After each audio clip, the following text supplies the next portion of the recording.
In the unsettling silence of an ordinary night, a man walks alone through a street forgotten by the world. The burned-out lamps leave patches of darkness that seem to devour not only matter, but the very essence of anyone who dares to cross that void. He carries on his shoulders something heavier than any stone: the gaze of others, judgment, expectation, the invisible mold that has been forged since the day he drew his first breath.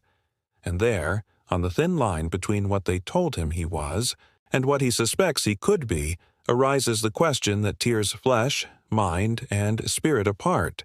Who am I, really? And more. Who convinced me that I was less than I truly am? This scene, though symbolic, is no fiction. It is the raw, naked, and violent representation of billions of lives since the beginning of civilization. Because from the moment the first man saw himself reflected in water, he realized something that would forever change the human condition. He only knew who he was because others told him who he was. And thus was born humanity's greatest prison, the prison of imposed identity.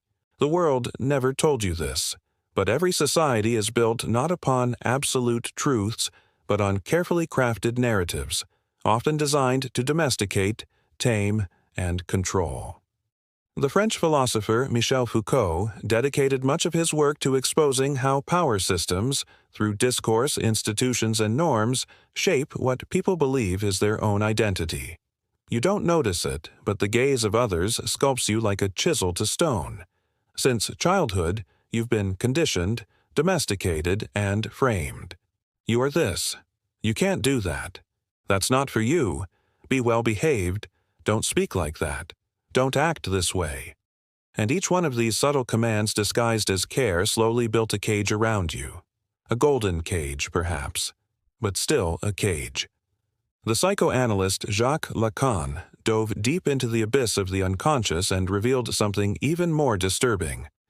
According to him, the self, what you call I, is a linguistic fiction. Your identity is constructed through the gaze of the other. The famous mirror stage, a central concept in Lacanian theory, reveals that the child only perceives itself as a whole being when it sees its reflection, whether literally in a mirror or symbolically in the gaze of parents, society, and culture. And it is through that reflection that the self is constructed. But what happens when the mirror is cracked? Or worse, when the mirror was placed there by hands interested in controlling, limiting, and suffocating who you could become. Carl Jung, in turn, revealed that much of our suffering stems from the distance between who we are and who we pretend to be in order to be accepted. The archetype of the persona, the social mask, is what we wear to be tolerated, loved, recognized. But the persona is not you. It is merely the psychic clothing you wear to navigate the social theater. And the more you identify with this mask, the further you drift from yourself, your core, your true essence. And here begins the conflict that silently consumes millions of lives. You were trained to believe that you are your mask, your job, your status, your appearance, your possessions, your titles, your relationships. But that is merely packaging. And packaging does not define content. History, when observed without the filter of comforting lies, reveals that the greatest men and women of humanity were invariably those who tore off their masks, those who spat in the face of social molds, those who shattered mirrors, challenged narratives, and refused to accept that anyone, any group, any culture, any era could tell them who they were. When Socrates walked the streets of Athens challenging the so-called wise men, he was doing exactly that. Destroying the false certainties that others used not only to define themselves but to limit others. When he was condemned, he chose death over living a lie because he knew that living a life that is not yours is the worst form of death. Nietzsche, the prophet of the abyss, went even further. He not only rejected imposed values, but declared war upon them. "Become who you are," he wrote, knowing full well that this is the hardest battle of all, because it's not about becoming something new. It's about peeling off, layer by layer, the lies that made you believe you were something you are not. The process of becoming who you are demands courage, pain, and destruction. Destruction of family expectations, social standards, cultural scripts, and the roles that were handed to you without you ever having had the chance to question them. But why, then, do most people give up? Why do billions prefer to live lives of labels, masks, performances, and silent submission? Because being who others want you to be is, paradoxically, easier. It demands less risk, less discomfort, less confrontation. It is more comfortable to be accepted than to be free. It is safer to live in the golden prison of approval than to face the solitude of becoming something unclassifiable, unnameable, untamable. And that is why free men are so rare and so dangerous. Religions, since the dawn of time, have understood this perfectly. Every single one offers a ready-made identity. You are a child of God. You are a servant. You are a sinner. You are enlightened. You are saved. You are condemned. Institutionalized spirituality often does not liberate. It merely redefines the prison. It offers a prettier cell, decorated with metaphysical promises. But still, a cell. The educational system, which should be the forge of free minds, has become, for the most part, an assembly line for automata. Children are taught from an early age to memorize, repeat, obey. And every time a child questions, they are silenced. Every time they show traces of individuality, they are medicated, pathologized, boxed in, and thus the spark of authenticity is extinguished, little by little, until there remains only a ghost of what that soul could have become. The marketplace, this modern god, is a master at fabricating false identities. You are no longer a human being. You are a consumer. Your personality is an algorithm. Your preferences are data.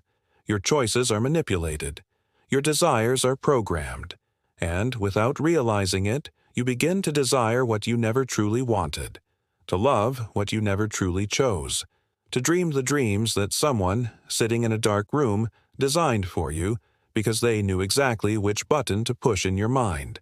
And if all of this weren't disturbing enough, there's still the biological, psychic, and ancestral factor. The human brain evolved to seek social acceptance. On the African savanna, hundreds of thousands of years ago, being excluded from the group meant certain death. Our nervous system still carries the primal terror of rejection. That's why we obey. That's why we bow. That's why we smile when we want to scream. That's why we say yes when everything inside us wants to say no. Because an ancestral voice programmed into our flesh whispers, if you don't fit in, you die. But here's the secret no one told you. This fear, which was once a survival strategy, is now your sentence of psychic death. Today, this instinct is exploited, hacked, manipulated to keep you small, obedient, predictable. And the only way out is transgression. It is the revolutionary act of looking at everything they told you that you were, son, brother, husband, citizen, employee, client, sinner, saint, failure, success, and burning it all on the altar of your freedom. No, you are not what they told you. You are not your name. You are not your story. You are not your past. You are not your trauma. You are not your victories. You are not your failures. All of that is just narrative, labels, fables told by those who needed you to fit into the mold they designed. But you do not fit. You never did. And the proof is that even after years of domestication, something in you still stirs, still rebels, still whispers in moments of silence, "This isn't everything. This isn't who I am." That whisper is your soul, and the soul does not accept cages. From the moment you understand this, something changes irreversibly. You realize that you no longer need anyone's validation. You no longer need to be loved by everyone. You no longer need to fit in, because the price of fitting in is always your very soul, and the soul is the only thing you truly have. The Danish philosopher Søren Kierkegaard said that anxiety is the dizziness of freedom. When you realize that you can be anything, that nothing defines you, that there is no manual, no script, no absolute truth about who you are, you feel existential dread. But that dread is not your enemy. It is the door. It is the calling. It is the first sign that you are finally waking up from the trance. And when you walk through that door, something extraordinary happens. You realize that there is no one above you, no court, no judge, no master, no authority. The only legitimate authority over your existence is you. And this is not arrogance. This is spiritual sovereignty. It is the highest state a human being can reach. But beware, true freedom is unbearable to those who live in chains. And when you become free, the chained will try to destroy you. They will call you crazy, arrogant, insensitive, selfish, heretic, rebel, ungrateful. Because your freedom is the painful reflection of their prison. Your light exposes the shadows they have spent their entire lives trying to ignore. And many will hate you, simply because you dared to become what they never had the courage to be. Therefore, do not let it happen. Do not allow. Do not accept that anyone, absolutely anyone, tells you who you are. Because the moment you believe in the label they gave you, you die. And a life lived as a copy, as a mask, as a performance, is not life. It is merely survival. It is merely delayed death. Be the exception. Be the heretic. Be the outcast. Be the one who doesn't fit, who doesn't bow, who doesn't sell out, who doesn't stay silent. Because in the end, when the curtain falls and the lights go out, only one question will echo into the emptiness of eternity. Were you who you truly are?